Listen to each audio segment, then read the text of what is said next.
তো আমরা লেখা বা এই যে প্রত্যেকেই person name Arunima, yes right.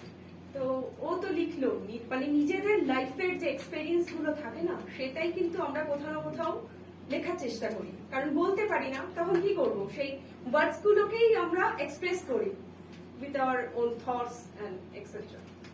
তো এনিওয়েজ, কবিতার নাম হচ্ছে স্বপ্ন। আমি স্বপ্ন দেখি একদিন ভীষণ ধনী হব, একটা সই কিনে নেব পৃথিবীর সমস্ত শোক, রাগ, দুঃখ। কোন এক বন্ধুর মুখে তার জীবন কাহিনী শুনেছিলাম সেদিন। স্বপ্নে সেদিন দেখলাম আমার ভয়ানক অসুখ, মাথার পাশে বসে আছি সদ্য উপেক্ষাদাতা লোকজন, সেবা করছে, বলছে সুস্থ হও। ভীষণ একাকিত্বে একটা মানুষও হয়তো দরকার ছিল। স্বপ্ন স্বপ্ন আর শুধুই স্বপ্ন।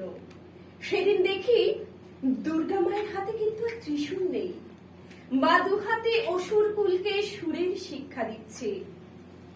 অসুরকুল তা মাথা পেতে গ্রহণ করছে। আমার এক বন্ধুকে লাঞ্ছিত হতে দেখেও কিছু করতে পারিনি আমি সেদিন। সেদিন আমি স্বপ্নে দেখি আমি অন্ধ হয়ে গেছি, দেখতে পাই না আর কিছুই।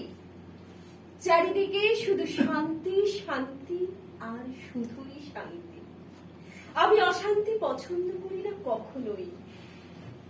কিন্তু আরেকটা স্বপ্ন দেখলাম পরশু রাতে। আমি আর স্বপ্ন দেখার চেষ্টা করি না, দেখতেও চাই না কখনো, কারণ চরম বাস্তবতা আমার ঘুমে, আমার চোখে। কিন্তু এতগুলো স্বপ্নের কোনোটাই কিন্তু ভোরের স্বপ্ন ছিল না। আচ্ছা, রিসেন্টলি আমি একটা কবিতা লিখেছি,